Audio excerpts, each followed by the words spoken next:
Our scripture this morning is the 8th Psalm. Let us hear these magnificent words. O Lord, our sovereign, how majestic is your name in all the earth. You have set your glory above the heavens. Out of the mouths of babes and infants, you have founded a bulwark because of your foes, to silence the enemy and the avenger. When I look at your heavens, the work of your fingers, the moon and the stars that you have established, what are human beings that you are mindful of them? Mortals that you care for them. Yet you have made them a little lower than God, and crowned them with glory and honor. You have given them dominion over the works of your hands.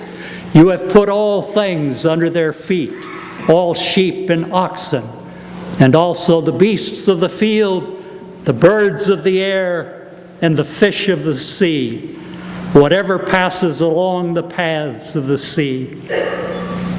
O Lord, our sovereign, how majestic is your name in all the earth. May these words be to us our light and our life.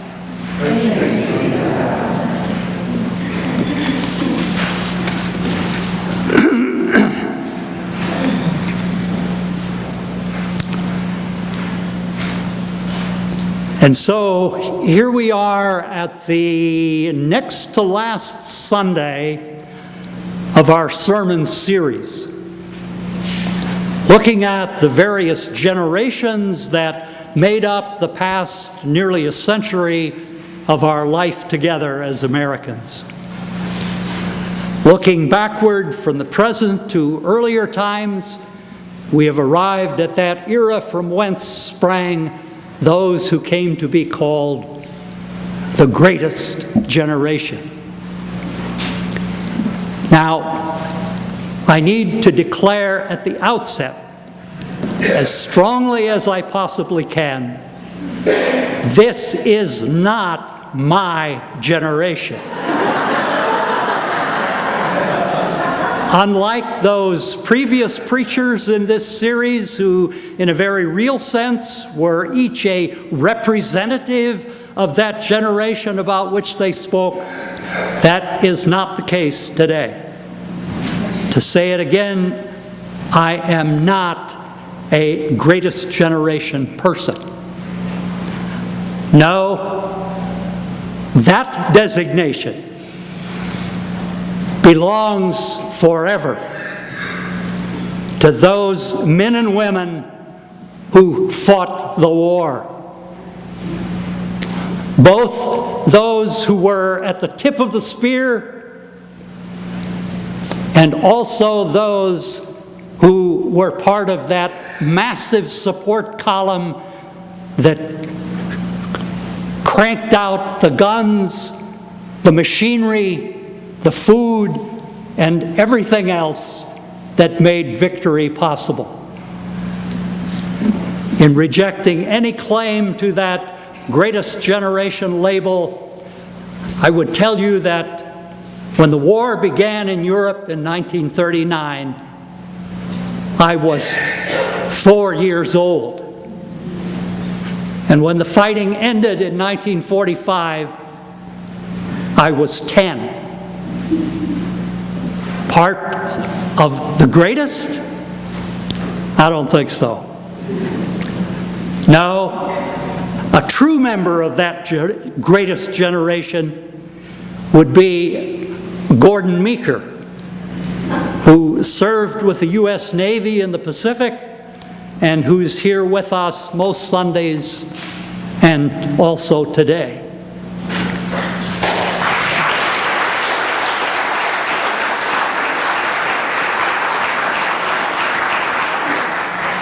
Another who many of us remember fondly was Alice Yamani, who used to be in charge of the altar flowers. Of Japanese ancestry, Alice and her family spent the war in an internment camp in Utah, caught up in one of the most despicable acts that a gutless, hysterical government ever perpetrated on a select group of its citizens.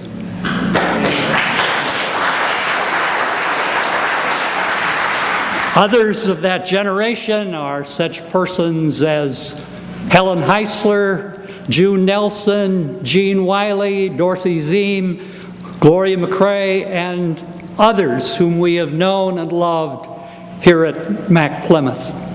And of course, many of your fathers and mothers, uncles and aunts, grandparents were part of that generation.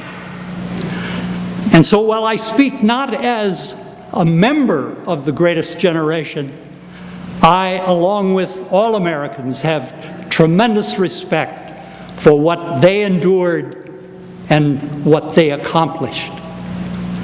The sacrifices they made, the burdens they bore, the deaths they sustained, the wounds they suffered. Our debt to the greatest generation is incalculable. And many of them came back to us at the end of the fighting, profoundly different from when they went away. There is that classic line that says, "He was never the same after the war." Of course he wasn't. How could he be? He was never the same after the war. In my very early teens, I knew one of those young men. A member of my father's parish, he had served in the Pacific. And what I remember most about him, still to this day, were his eyes. It was like he wasn't in there.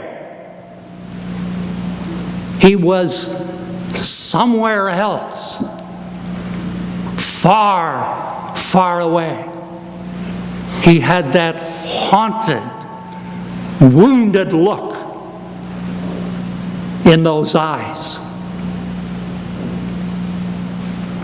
And so, we've taken a look at the greatest generation.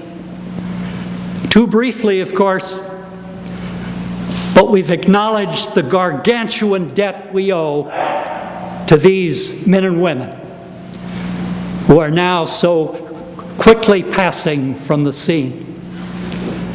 And we've noted some of their struggles as they came home from the war and sought to pick up their lives once again. For some, it was easier than for others. And now for just a few minutes, I want to say a word about my own generation, our generation, all of you who share it with me. Who are we? Too young to be part of the greatest generation, too old to be baby boomers. Who are we? Well, born between 1925 and 1945, we are the silent generation. Hello? Can you hear us? We're here. We're present. We're still kicking, even though we don't say a lot, even though we don't make that much of a fuss. No wonder we often don't get our own separate listing. but sort of get lumped in with the other groups around us. And yet that silent generation label does go back a long way, first appearing in a Time magazine article in November 1951, only 5 years into the boomer era. And there is a second label sometimes given to our generation, the lucky few. Lucky, no doubt, because we missed the big war. And few, of course, because there simply aren't that many of us. The Depression and the financial turmoil of the 1930s, as well as the war itself in the 1940s, depressed the birth rate for our generation. Well, that brings me then to the final piece I want to speak about this morning, and that is my first decade in parish ministry. Interestingly enough, that decade is the 1960s. Janine spoke a bit about the 60s last Sunday, but her lens and mine are very different. We were seeing it from much different angles. I was ordained Sunday morning, July 3rd, the day before the 4th, 1960, in the larger of the two congregations I had been called to serve. Those two churches were about 5 miles apart, both totally rural, open country congregations located in Clay County, 20 miles east of Terre Haute, Indiana, about 60 miles west and a little south of Indianapolis. That summer, the United Church of Christ was only 3 years old, having been formed in 1957 at the Uniting General Synod held in Cleveland, Ohio in June. So it was into that setting that there came a bride and a groom, married a year and a month, and one of them a newly minted seminary graduate with a Bachelor of Divinity degree, a BD as it was called. It was a great time and a great place to begin. Of course, as it was to play out, that was simply the lull before the storm. Except for some ominous developments in Southeast Asia and the fiasco of the Bay of Pigs in Cuba, the first couple of years of the 1960s were pretty sedate. Who could have guessed all that lay ahead? But then in November 1963, President Kennedy was assassinated in Dallas, and that idyllic, almost dreamlike Camelot moment disappeared like a puff of smoke. The end of innocence. Welcome to the real world.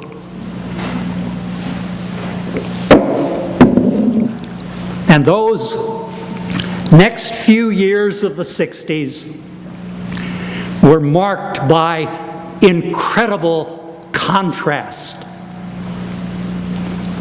On the one hand, there were amazing accomplishments. The Civil Rights Act of 1964 was a landmark measure ending segregation in a host of public accommodations. This was followed by the Voting Rights Act of 1965, and a year later, Medicare came online, providing health care for millions of older Americans. These programs were hugely supported by many of the mainline Protestant denominations, as well as by other people of faith. I remember well the conference annual meetings of that era, where the delegates wrestled each year with a host of social issues. It was an exciting time, and it served to focus the church on the world in which we live and the discrimination, the injustice experienced by so many of our citizens, especially people of color and those living in poverty. And yet, along with all those positive developments, those years of the 1960s were marked by incredible chaos and turmoil. In city after city, the pent-up rage and anger of America's black citizens exploded, and the cities burned, many of them. As I look back on it now, I wonder, how naive were we to think that the legacy, that the fruits of 4 centuries of slavery and segregation and discrimination could be so easily swept away. As we discover again and again and again, our attempt to live together as brothers and sisters, to live together as the human family, is still fraught with anguish and pain and sadness. Now, one final word on the decade of the 60s, and many of you can guess what it is. All of us who lived through those years are, I think, in some way scarred by the war in Vietnam. What an unmitigated tragedy it was. The horrendous loss of life, especially on the Vietnamese side, the nearly 60,000 dead Americans, plus the disillusionment and the souring of a whole generation toward our government, and all for what? Clearly, the U.S. lost the war. But guess what? The world and civilization did not collapse. The communists did not overrun all of Southeast Asia. The dominoes did not fall. They remained upright. Amazing. For those of us for whom this was our war, whether we fought there or not, Vietnam is still the cause for great sadness and great sorrow. Well, I fear this has been far more a history lesson and a personal reflection than a sermon. And so in a last-ditch effort to salvage it, I want to close with a few sentences from a long ago article in the Christian Century. Frederick H. Borsch, professor at Princeton in the 1980s, writes of a most personal experience. And he uses that to reflect on the presence of God and the power of faith and hope and love in the midst of all the turmoil and chaos that surrounds us as we live out our lives. His testimony and his witness seemed a fitting way to conclude, and I affirm it. The title is, "Where Was God When the Plane Crashed?"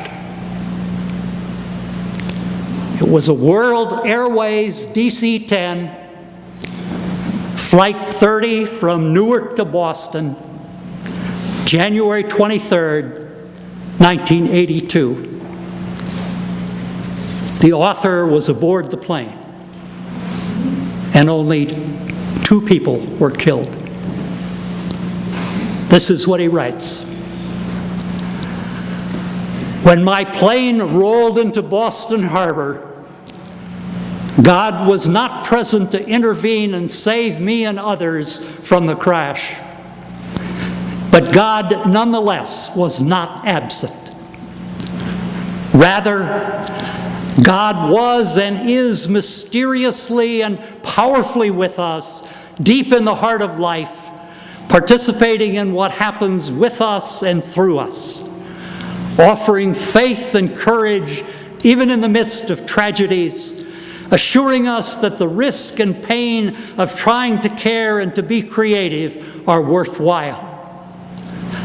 The God who cannot be seen is yet present as the Spirit of all that is, willing to share in all the consequences of creation, including evil and suffering, and seeking to transform them with love." For some people, such a God may seem rather weak, hardly better than no God at all. But for others, this is the God who is always present to the world and to whom we are always present. Whether the plane lands or goes over the end, whether we live or die, this God, even in the valley of the shadow of death, is with us. In God, we live and move and have our being.